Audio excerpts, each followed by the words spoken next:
The sky was quiet over Nevada that night. At NASA's Deep Space Listening Station, the usual team worked their shift. No one expected anything unusual. Greg Peterson yawned as he monitored the incoming signals. After 8 years at the station, most nights blended together. The computers hummed. Screens showed the same patterns they always did. Stars and distant galaxies sent their regular radio waves. Then something changed. "Hey, do you see this?" Greg called to his coworker. His finger tapped at a strange pattern appearing on his screen. Linda Roberts moved from her station to look over his shoulder. Her eyes widened. "That's not normal background radiation." The pattern repeated. It wasn't random static. The signal had structure, mathematical precision that couldn't happen by accident. "Should we call Dr. Benton?" Greg asked. Linda was already reaching for the phone. "Definitely." Dr. Lisa Benton arrived at the station 3 hours later. She hadn't even stopped to change out of her pajamas under her coat. Her hair was tied back hastily, and she carried a large travel mug of coffee. "Show me everything," she said, sliding into the chair Greg offered. They played the recording.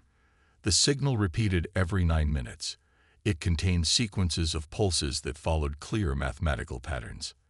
"This is not natural," Lisa muttered. She spent the night analyzing the data, drinking coffee after coffee as the sun rose over the desert landscape outside. By morning, she had called her colleague, Dr. Alan Wright. He arrived with fresh eyes and a background in theoretical physics that complemented Lisa's linguistics expertise. "The pattern here," Alan said, pointing to a sequence on the screen. "It's like they're counting in prime numbers, then switching to what could be coordinates." Days turned into weeks. The NASA team grew as more specialists joined the analysis. They confirmed the signal came from the edge of our solar system, just beyond Neptune's orbit. During the 3rd week, Lisa made the breakthrough. "It's a language," she announced to the team gathered in the conference room. "The mathematical sequences are just the attention getter. The real message is encoded in the variations between pulses." Alan helped develop an algorithm to decode the patterns.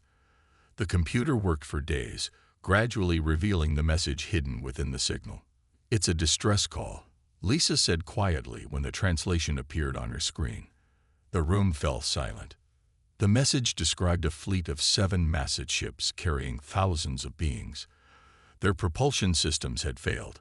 They were drifting, unable to continue their journey or return home. Their resources were limited. They needed help.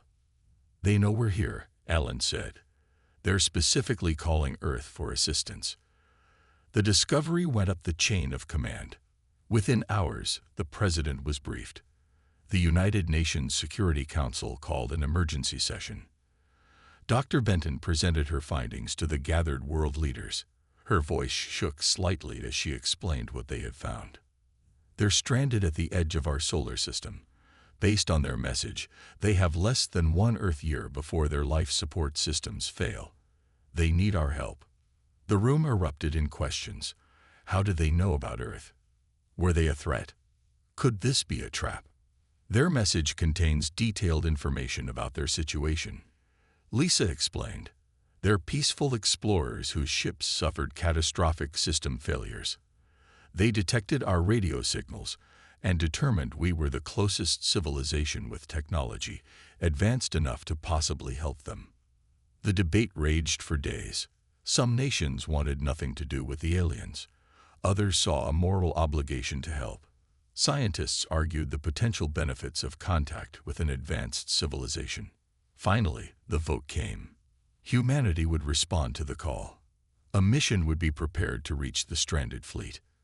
For the first time in history, humans would intentionally make contact with an alien species, not as conquerors or the conquered, but as rescuers. The world held its breath as the response was transmitted into space. "We hear you. Help is coming." Captain Jack Hollister stood in the NASA briefing room, looking at the photos of crew members selected for humanity's first contact mission. After 20 years in the space program, he never imagined being chosen to lead such a historic journey. "These are the best we have," said General Frank Woods, pointing to the wall of faces. Engineers, linguists, medical officers, scientists. Jack nodded. When do I meet them? Tomorrow. Training begins immediately. The next morning, Jack walked into the training facility where 16 men and women stood at attention. These strangers would become his family for the most important mission in human history. I'm Captain Hollister, he said simply. Together, we're going to save an alien species.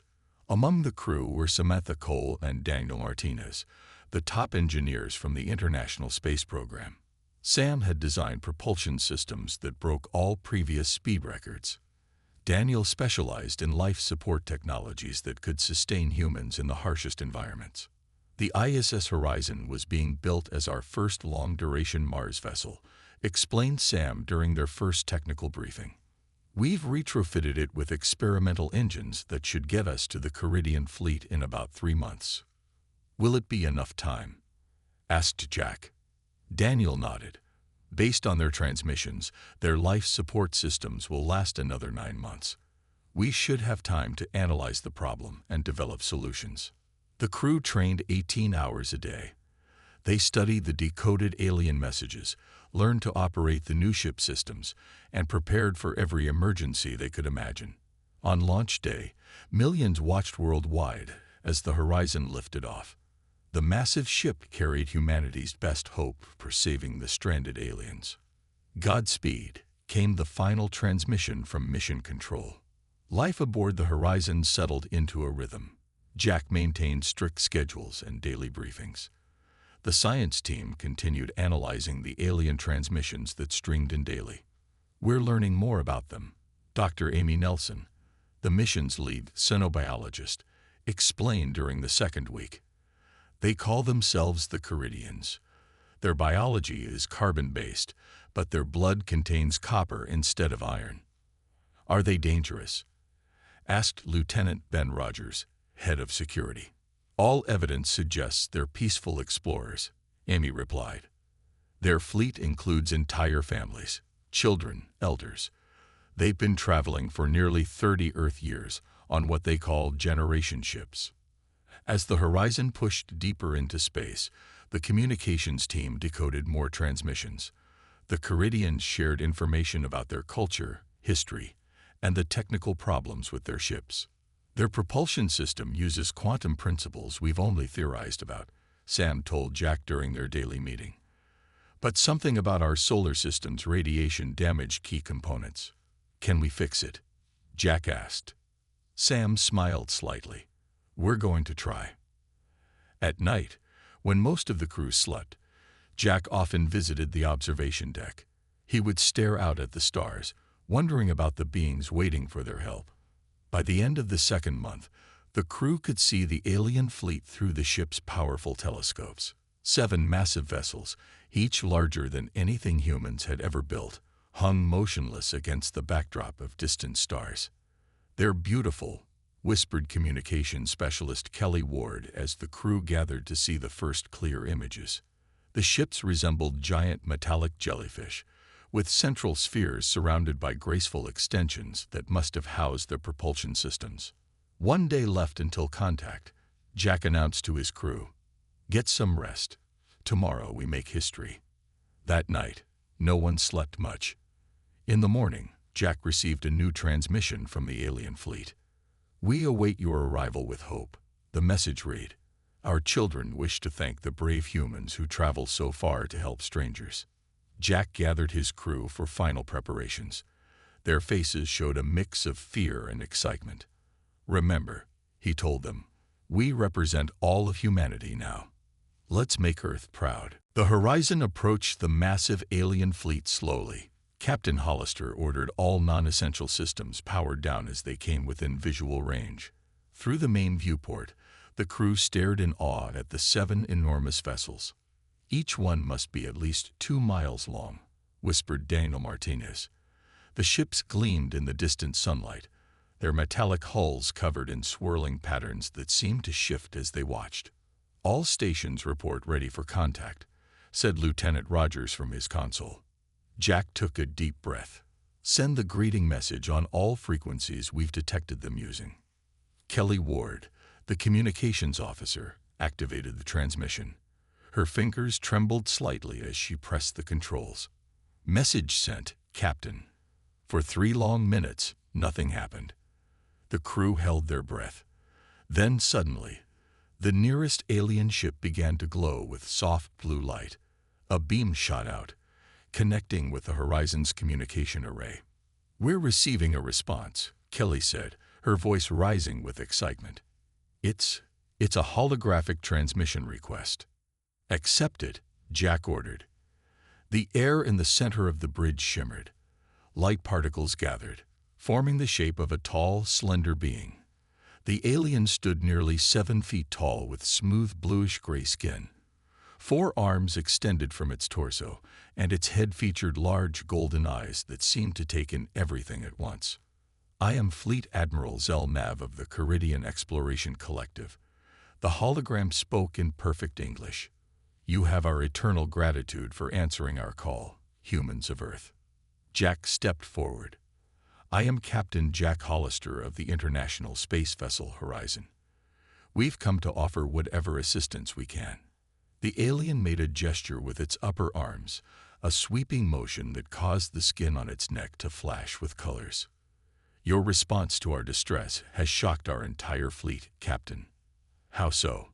Jack asked. "When we sent our message, our scientists calculated a minimum of 2 Earth years before any potential response could reach us. You arrived in less than 5 months." Sam Cole exchanged glances with Daniel. "We accelerated our technology development when we received your signal," she explained. Admiral Zelmav's eyes widened. "You advance your propulsion systems simply to reach us more quickly."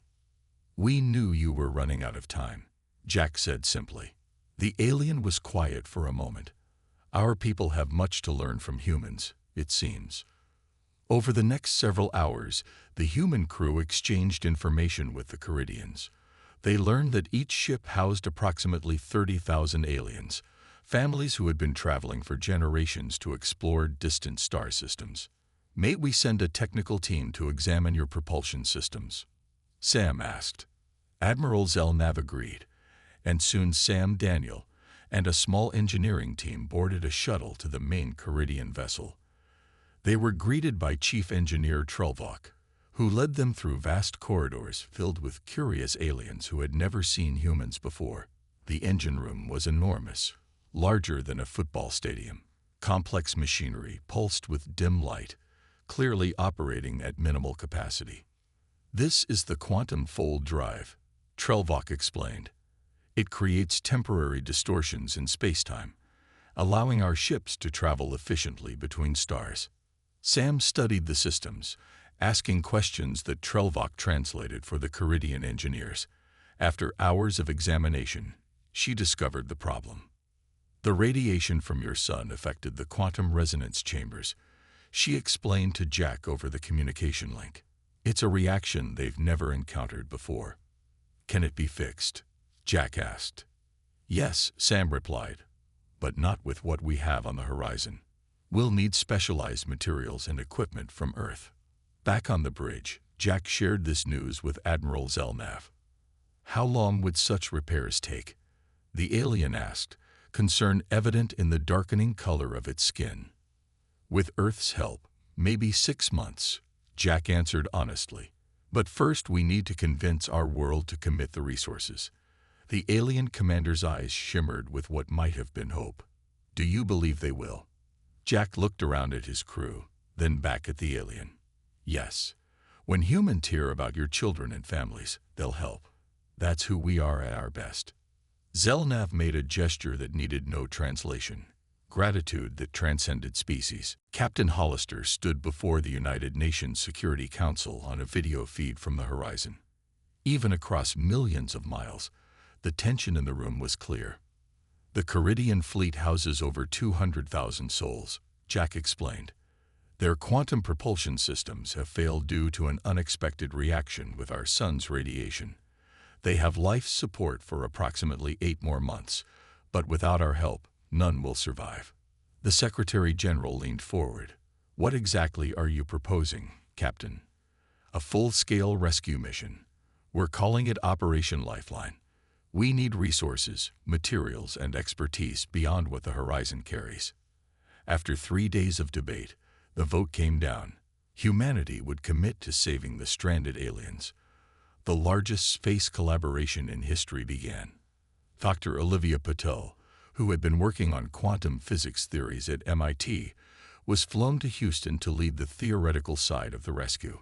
Her recent paper on cross-dimensional energy transfer provided the foundation for the repair approach. The Caridians were using principles we had only theorized about. She explained to the engineering teams assembled worldwide. Their quantum fold drives operate by bending space-time, but the specific radiation signature from our sun disrupted the fold harmonics.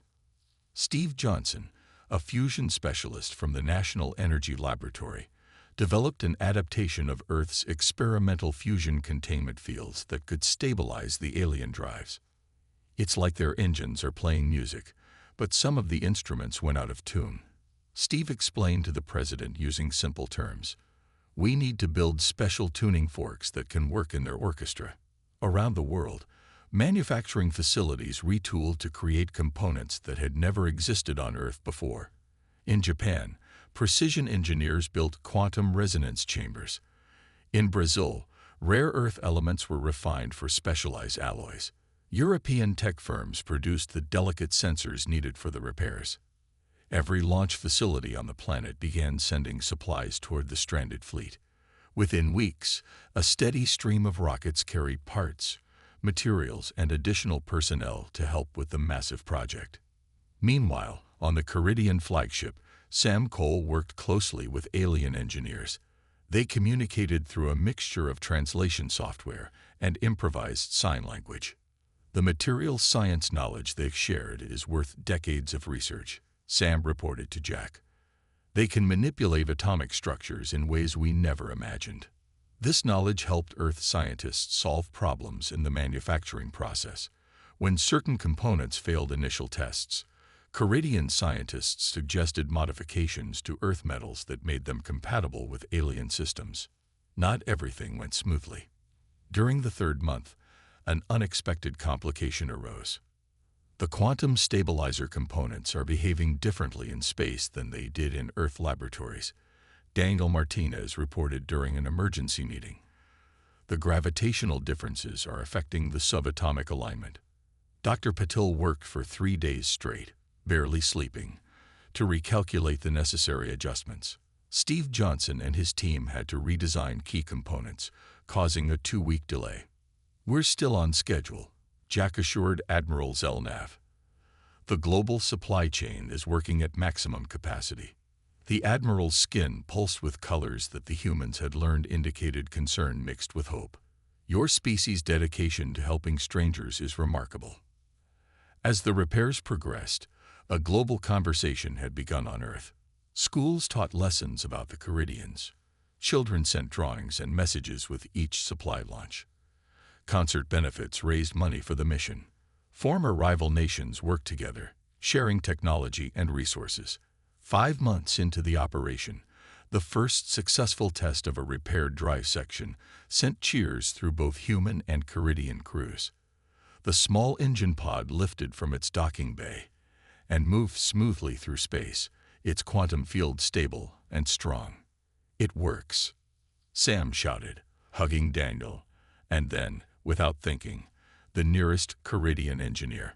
The alien seemed startled, then mimicked the gesture, its skin flashing bright colors of joy. Jack smiled as he watched the celebration. "Tell Earth the good news," he ordered. The first step worked. We're on track to save them all. While engineers worked on the repairs, the human crew began spending more time among the Caridians. Captain Hollister encouraged these interactions, believing that understanding each other was just as important as fixing the ships. Kate Wilson, the Horizon's communications specialist, made a surprising discovery during her 3rd week aboard the alien flagship. She noticed that the Caridian skin changed colors in patterns that seemed to match their speech. They don't just communicate with words, she explained to Jack during their daily briefing. Their emotions show through color changes on their skin. Blue means calm or thoughtful. Orange shows excitement. Red can mean anger or strong passion. Kate began recording these patterns, creating the first human Caridian emotional dictionary. Her work helped prevent several misunderstandings between the species. The aliens showed great interest in human culture. When Lieutenant Eric Garcia played guitar during an off-duty hour, a crowd of Caridians gathered to listen. Their skin rippled with waves of purple and gold, colors Kate identified as wonder and pleasure. "They've never heard music like ours," Eric told Jack afterward. "Their music is all about mathematical patterns and harmonics that serve practical purposes. The idea of music just for enjoyment fascinates them." Eric soon established a regular cultural exchange program. Humans shared music, art, and stories from Earth. The Caridians demonstrated their three-dimensional art created with light and showed the humans their historical records. They've been recording their history for over 12,000 years. Dr. Amy Nelson reported with awe. "Their civilization is far older than any human one." In return for sharing their technology and knowledge, the Caridians requested stories about Earth. They were particularly interested in how humans overcame challenges and disasters. "They find our resilience remarkable," Amy explained. "Their society evolved with fewer natural threats than Earth has. The concept of adapting to overcome obstacles rather than avoiding them is new to them." The Caridians were most surprised by human literature and fiction. The idea of creating stories about things that never happened bewildered them at first. "Why would you spend time imagining what is not real?" asked a Caridian scholar named Velsor during a cultural discussion. "It helps us explore possibilities," explained Kate. "Through stories, we can experience things we might never encounter in real life. It helps us understand each other better." This concept fascinated the aliens. Soon, many Caridians began attempting to write their own fictional stories, creating an entirely new art form in their culture. Religious and philosophical discussions revealed surprising similarities between the species. Many Caridians believed in a universal consciousness connecting all living things. This was similar to several Earth religions and philosophies. "We have walked different paths but reached similar understandings," said Velsor during one such discussion.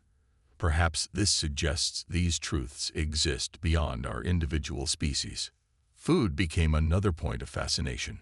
While Caridians could not eat human food, and humans could not safely consume alien nutrition, both groups enjoyed watching the other eat. "Their meals are communal events with specific movements, almost like a dance," observed Dr. Nelson. "Food for them is not just sustenance, but a way to strengthen community bonds." Children from both species formed the quickest connections. Human crew members with families on the engineering teams watched in amazement as their kids learned to communicate with young Caridians through games and simple gestures. "My daughter Lily doesn't even use the translator anymore," said engineer Ryan Miller. She and her Caridian friends have created their own sign language. As the weeks passed, the boundaries between the two species blurred. Humans worked alongside Caridians on repair teams. They celebrated birthdays together. They mourned when an elderly Caridian passed away, the humans standing respectfully during the species' beautiful light-based memorial ceremony. Captain Hollister recorded these interactions in his personal log. "We came to save them," he wrote one night, "but I think we're saving each other in ways we never expected. They're teaching us to see the universe through different eyes, and we're teaching them to feel it through different hearts. This might be the most important part of our mission, not the repairs, but the relationships." 6 months into the repair operation, the warning came from Earth. A massive solar flare had erupted from the sun, sending a wave of deadly radiation directly toward the stranded fleet. "We have approximately 12 hours before it reaches us," Captain Hollister informed the gathered human and Caridian leaders in the command center of the alien flagship. Admiral Zelnav's skin darkened to a deep indigo, a color the humans now recognized as grave concern. "Our shields at current power can withstand only minimal solar radiation. This level would be catastrophic." The situation was dire. With repairs only 70% complete, the fleet's propulsion systems weren't fully functional. Moving the massive ships would strain the partially repaired engines beyond their limits. "If we stay, we all die," said Sam Cole bluntly. "If we try to move with incomplete repairs, the engines might fail completely, leaving us stranded with damaged life support." The command center fell silent.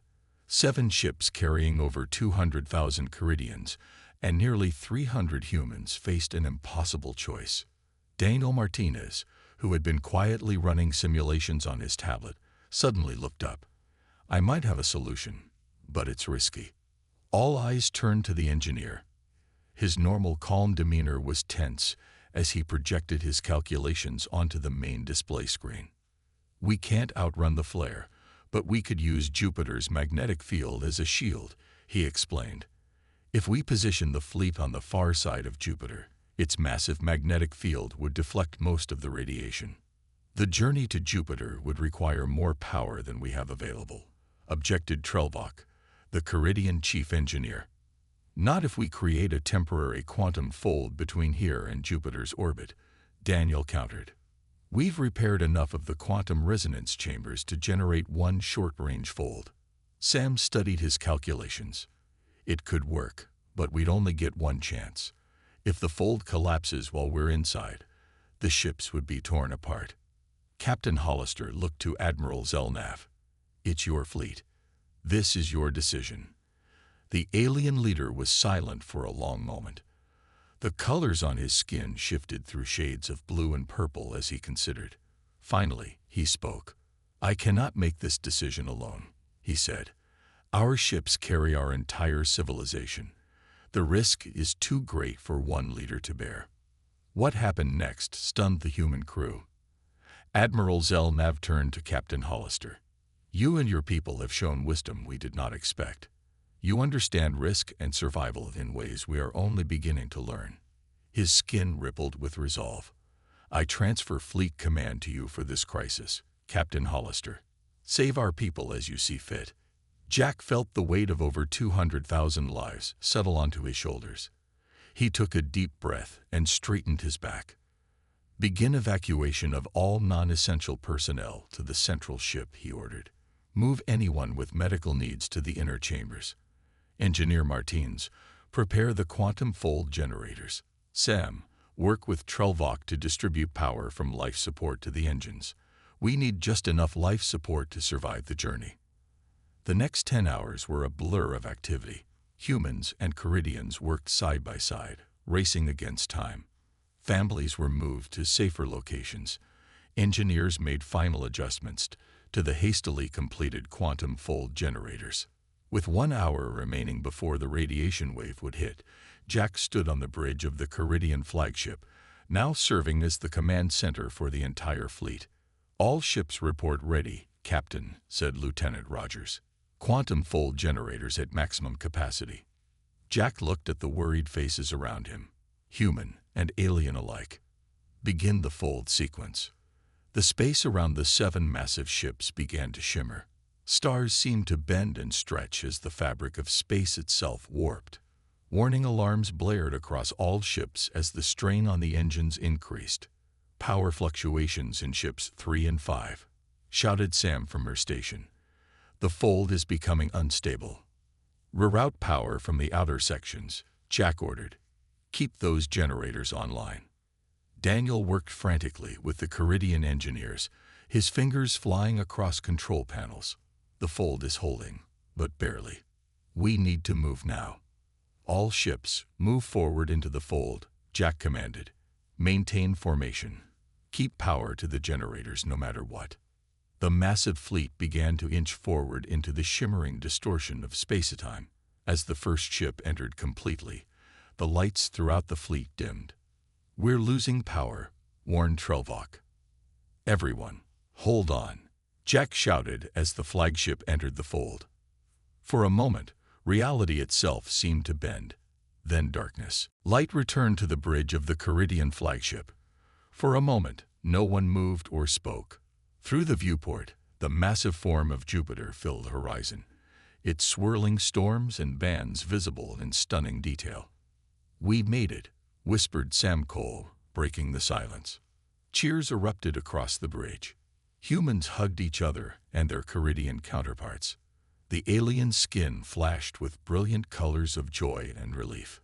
"Status report," Captain Hollister ordered once the celebration quieted. "All 7 ships present and accounted for," reported Lieutenant Rogers.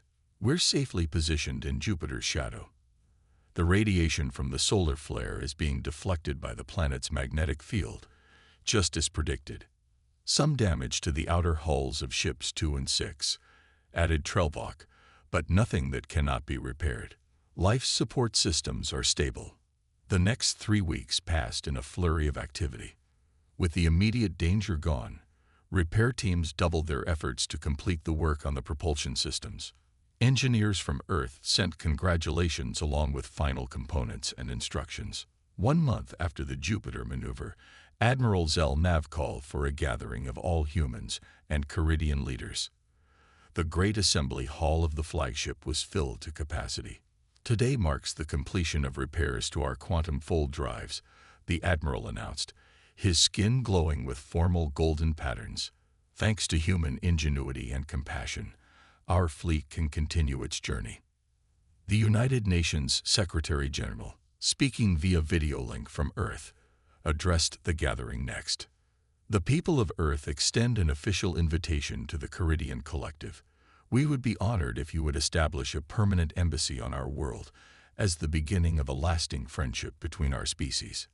Admiral Zelnav's skin rippled with pleasure. "We accept with gratitude. Furthermore, the collective wishes to share our star charts and technology with humanity. You have earned your place among the spacefaring civilizations we have encountered." A formal alliance treaty was signed that day. While most of the Caridian fleet would continue its planned exploration mission, 500 Caridians volunteered to remain behind as ambassadors and cultural liaisons with Earth. The day before the fleet's departure, Captain Hollister stood with Admiral Zelnav in the observation dome, looking out at the stars. "What will your people do now?" Jack asked. "Continue our exploration," the Admiral replied. "There is so much to see in this vast universe. But now we will carry stories of Earth with us wherever we go. And we'll be following in your footsteps soon enough," Jack said. "Your technology will help us build ships that can reach nearby stars within a few years." "The universe is better when explored together," Zelnav said. "Perhaps one day we will meet again among distant stars." On the day of departure, the crew of the Horizon lined up to say farewell to their Caridian friends. Many tears were shed by the humans. The aliens displayed deep blue patterns of sadness mixed with the gold of hope. "You came to us as strangers," Velsor told Kate Wilson as they said goodbye. "You leave as family." The Horizon and the 500 Caridian ambassadors remained near Jupiter as the great fleet powered up its newly repaired engines. The ships glowed with beautiful blue energy as their quantum fold drives activated. Just before they disappeared into the fold, a final message was broadcast not just to the Horizon, but to all of Earth, transmitted in every human language. "The stars remember those who answer calls for help. Humanity will be remembered among the stars for ages to come." As the fleet vanished in a flash of light, Captain Hollister gave the order to set course for home. The Horizon began its journey back to Earth, carrying not just the Caridian ambassadors, but new technologies, new knowledge, and new hope for humanity's future among the stars. On Earth, children looked up at the night sky with fresh wonder. Schools added Caridian language and history to their curriculum. Scientists began working with alien counterparts on technologies once thought impossible. Humanity had taken its first real steps into the galactic community, forever changed by a simple choice to answer a call for help from strangers among the stars.